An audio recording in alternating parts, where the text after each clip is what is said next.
Part 21. Bondan bersedih. Irawan main di rumah saja ya, jangan kemana-mana, pesanku kepada anakku yang nomor 3 itu. Ya bu, jawab Irawan. Ibu lagi sakit sayang, jadi ibu nggak ingin repot mencari Irawan kemana-mana, ucapku. Iya bu, jawabnya. Irawan lalu mengambil mainan yang berada di pojok ruangan dan menyebarkan di depan televisi. Beberapa mainan ditata rapi, kemudian digeser-geser. Irawan sangat anteng jika tidak ada Bondan. Sekilas aku mengamati Irawan dengan senyuman. Senang rasanya bila semua anak-anak sabar nurut seperti Irawan. Sangat mudah sekali dinasehati, dia pasti akan nurut begitu saja bila ada yang mengajarinya. Tapi Irawan juga mudah nurut jika diajak main yang tidak-tidak. Ibu belanja sebentar ya, ingat jangan pergi kemana-mana, ucapku. Iya bu, jawab Irawan sembari mengoceh memainkan mainannya. Aku menggendong Arjuna dengan selendang lalu keluar rumah untuk berbelanja keperluan hari ini. Sepertinya uang dari mertua tidak cukup bila digunakan untuk 3 hari karena bahan-bahan di dapur semuanya habis. Hal yang tidak aneh sebenarnya karena memang seperti itu kondisi keuangan apabila Mas Yudis menjelang gajian. Bisa dibilang penghasilan Mas Yudis sebagai buruh pabrik sangat pas-pasan untuk kebutuhan sehari-hari. Banyak mata yang menatapku dengan iba ketika sampai di warung Mbak Lina. Para pelanggan Mbak Lina mengamatiku dari bawah sampai ke ujung rambut. Aku yang memakai daster pendek sebenarnya bukan karena pamer luka untuk dikasihani, tapi lukaku sakit bila bersentuhan dengan kain hingga dasterku yang panjang aku potong selutut. Bisa melepuh seperti itu, Mik? Tanya Bu Wanti. Namanya saja kesiram air panas, Bu, jawab Mbak Lina mewakiliku. Herannya itu Yudis malah enak-enakan kencan sama Santi, ucap Bu Ida yang kemudian menghentikan ucapannya saat disikut Bu Laras. Aku sudah tidak merasa kesal lagi jika ada yang membicarakan tentang Mas Yudis. Memang seperti ini resiko hidup di lingkungan yang padat. Harus tutup telinga rapat-rapat jika tidak ingin emosi.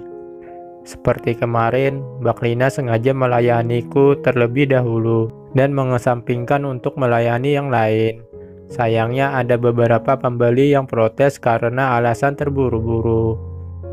Maaf Bu, aku cuma kasihan melihat Tamik terluka parah apalagi sambil menggendong anak kecil, ucap Mbak Lina ketika aku berjalan menjauh. Sebaiknya kamu beli sayur matang saja Mbak. Kaki kayak gitu kamu pakai jalan-jalan, ucap Bu Marni saat bersisihan denganku di jalan.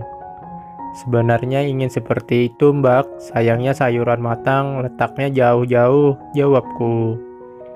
Kamu kan bisa nitip ke orang atau pesan online, ucap Bu Marni. Sebenarnya aku sudah kepikiran ingin beli sayur online, tapi aku juga memikirkan keuangan.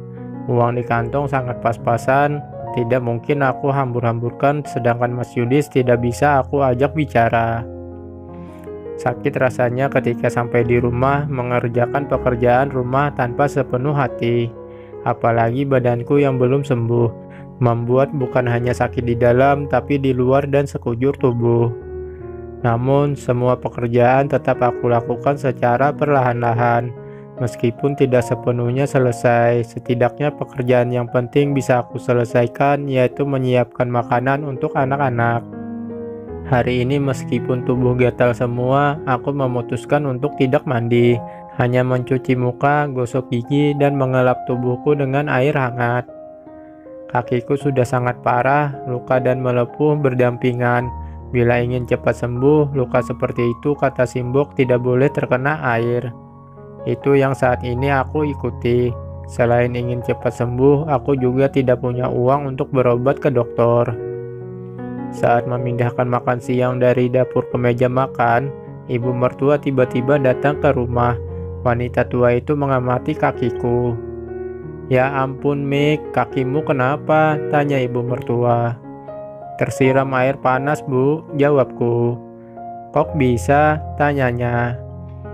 Namanya saja nggak sengaja Bu, kemarin aku kan merebus air berniat buat mandiin Arjuna dan Irawan. Gak sengaja aku menyenggol air rebusan yang sudah mendidih. Untung gak kena Arjuna, ucapku. Kamu memang ceroboh, Mik. Gerusa-gerusu. Akhirnya kamu sendiri yang celaka. Sekarang kalau terjadi apa-apa sama kakimu gimana? Ujung-ujungnya duit lagi. Anak-anakmu terlantar. Sedangkan kamu itu istri macam panci bocor. Berapapun diisi pasti akan habis. Gak punya tabungan buat berobat, hardik ibu mertua. Aku mencoba menahan diri untuk tidak menjawab meskipun emosiku suka meluap-luap jika dihujat. Lah, terus bagaimana? Melepuh gitu? Tanya ibu mertua. Apanya yang bagaimana, Bu? Tanyaku. Enggak kamu bawa ke dokter? Tanya ibu mertua. Enggak, Bu. Ntar juga sembuh, jawabku. Ibu mertua pura-pura tidak mendengar ketika aku mengatakan ntar juga sembuh. Dia cuek begitu saja, bahkan menatap ke tempat lain. Mik, hari ini Yudis gajian kan? Tanya ibu mertua. Iya, Bu, jawabku. Jangan lupa nanti hutangmu dicicil ya. Soalnya uangnya mau aku pakai buat arisan, ucap ibu mertua. Iya, Bu, jawabku. Bener ya, nanti suruh ngantar Yudis ke rumah. Iya, Bu, jawabku. Iya doang, kayak nggak semangat gitu. Ibu ingin aku jawab apa? Tanyaku. Kamu itu menjawab ucapan ibu kayak nggak niat, bikin kesel tahu, hardik ibu mertua. Begini Bu, nanti kalau dapat uang dari Mas Yudis, hutang Tamik akan Tamik cicil. Tapi kalau nggak dapat, Tamik diam saja, ucapku. Bisa-bisanya kamu ngomong nggak terima uang dari Yudis. Omongan macam apa itu? Tanya ibu mertua. Siapa tahu Bu, masalahnya Mas Yudis sampai sekarang nggak pulang-pulang, jawabku. Semenjak kapan? Tanya ibu mertua terkejut. Kemarin dia cuma pulang mandi, Bu, ucapku. Loh, memangnya kemana? Tanya ibu mertua. Ke rumah Santi lah, Bu. Kemana lagi? Ucapku. Dasar gila, ngapain di rumah Santi? Dia kan sudah ditebus mertuamu, ucap ibu mertua. Ya nggak tahu, Bu. Nyatanya Mas Yudis masih ke sana. Iya. Ngapain Yudis ke sana? Sudah ditebus ayah mertuamu, ulang ibu mertua. Ibu tanya sama Tamik, terus Tamik tanya sama siapa, Bu? Tanyaku. Ditanya mertua baik-baik, jawabannya kayak gitu. Ya tanya sama suamimu lah, ngapain dia ke rumah janda ganjeng itu? Bagaimana Tamik bisa tanya ke Mas Yudis, Bu? Orangnya saja nggak pulang, ucapku. Kamu jadi istri lemah amat. Kalau suamimu nggak pulang, samperin ke rumah Santi. Gitu aja minta diajari. Nggak guna sekali kamu sebagai wanita. Ibu kok malah kemana-mana bicaranya. Tamik tadi malam bahkan sudah menghadang mereka di depan rumah. Tapi Mas Yudis tidak peduli. Dia tetap saja pergi dengan wanita itu, ucapku dengan volume suara yang sudah mulai meninggi. Terus gitu doang kamu sudah hebat. Gak berhasil bujuk suamimu pulang, ucap ibu mertua. Sudahlah Bu, aku ingin istirahat. Kakiku sudah gemetar sedari pagi berdiri, ucapku sembari masuk kamar. Aku langsung menutup pintu kamar. Rugi sekali jika aku selalu mendengarkan ocehan mertua yang tidak ada ujungnya. Kalau kamu gak berani labrak janda ganjang itu, biar ibu temani, Mik, teriak ibu mertua. Aku tidak menjawab lagi ucapan ibu mertua. Terlalu letih otakku memikirkan semua ini. Rumah tangga yang tidak pernah dirundung masalah, kini harus menghadapi ujian seperti ini. Aku tertidur sambil memeluk Arjuna. Ketika hendak terpejam, Irawan main mobil-mobilan sambil bersuara.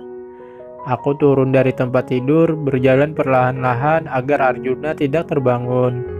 Irawan, bisa pelan gak suaranya? Ucapku. Iya Bu, jawabnya. Irawan langsung memelankan volume suaranya. Aku kembali naik ke atas tempat tidur. Ketika aku mencoba memejamkan mataku, kembali suara Irawan terdengar nyaring lagi. Ngeng, ngeng, ngeng. Aku kesal, rasanya ingin memaki-maki anak ketigaku itu. Irawan, bisa diam gak? Gak usah main mobil-mobilan, teriakku. Irawan langsung diam. Dia mengembalikan mobil-mobilan ke tempatnya sedangkan aku kembali ke kamar. Aku mencoba memejamkan mata kembali. Beberapa saat tertidur, terdengar suara Bondan dan Arif. Aku pulang, ucap Bondan.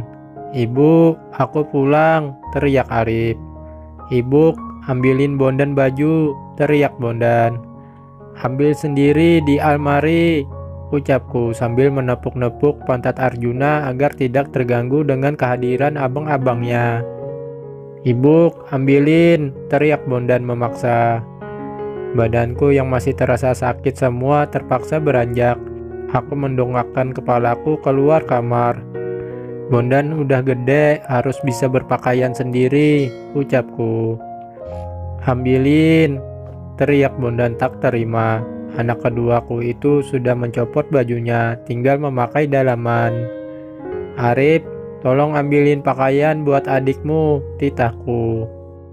Baik, Bu, jawab Arif sambil beranjak dan mengambilkan pakaian buat Bondan, adiknya. Aku hanya mengamati dari dalam kamar. Kalau tidak karena sakit, akan aku layani mereka satu persatu meskipun dengan mengomel. Arif memilihkan pakaian buat Bondan agak sedikit longgar. Anak tertuaku itu membantu Bondan mengenakan pakaiannya. Setelah melihat semuanya beres, aku kembali ke tempat tidur untuk merebahkan tubuhku. Tapi sayang, aku tidak bisa kembali memejamkan mata. Suara Arif, Bondan, dan Irawan sangat berisik. Entah apa yang mereka ributkan. Akhirnya aku terbangun dengan tubuh sempoyongan dan kaki masih terasa perih. Kalian bisa nggak sih nggak rame? Ibu sakit, ibu ingin istirahat, ucapku. Bondan tuh Bu, ucap Arif. Kok aku? Irawan Bu, tampik Bondan. Sudah. Arif, tolong ambilin pakaian-pakaian di jemuran yang kamu jemur tadi sore. Sepertinya sudah pada kering, perintahku. Arif segera melaksanakan apa yang aku perintahkan.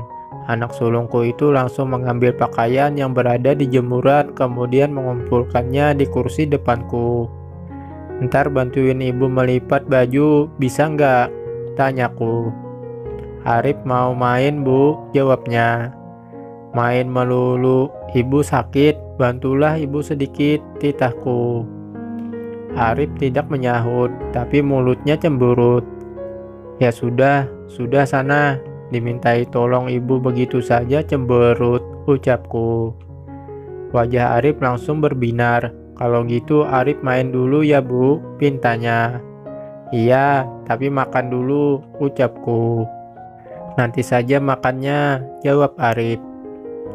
Aku memaksa Arif untuk makan. Anak pertamaku itu jika tidak dipaksa makan, tidak akan makan sampai sore. Sesudah makan, Arif membawa piringnya yang kotor ke dapur, kemudian berlari keluar rumah. Sepeninggalnya Arif, aku menyuapi Irawan makan siang. Untunglah Bondan semenjak masuk TK sudah mau makan sendiri, jadi tidak terlalu merepotkan. Tapi di mana anak keduaku tersebut? Dia tidak tampak keluar rumah maupun ada di dalam rumah. Bang Bondan mana, Dik? Tanyaku kepada Irawan. Nggak tahu, jawab Irawan sambil menggelengkan kepala. Mataku kembali menyapu ke seluruh ruangan rumah. Tak kudapati anak keduaku tersebut.